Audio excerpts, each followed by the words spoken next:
good evening, and welcome to the channel again. I hope all of you are doing very good.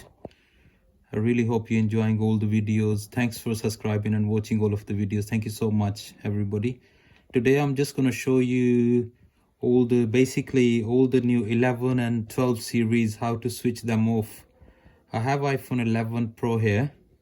It's really nice phone, by the way. A lot of people, when they're trying to switch the phone off, apparently they're using these two buttons. They're using the power button on this side, and then they're using the volume up button. They're holding them together to switch the phone off. They're switching off like this, which is absolutely wrong. This is emergency switching off. It's not the power off button. So today I'm just going to show you how to switch your phone off. This method applies to iPhone 11, 11 Pro, 11 Pro Max, including XR, actually, if you want to, yeah.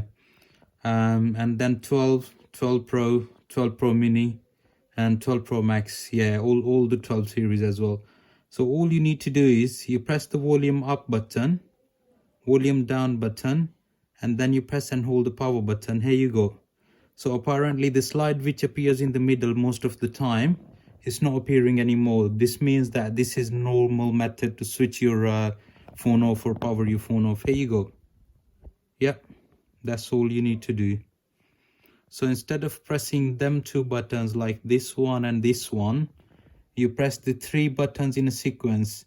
You press the volume up button, volume down button, and then you press and hold the power button, and then you just slide and switch the phone off.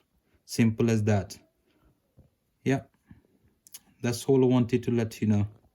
Thank you so much for watching the video. Keep watching. Thank you.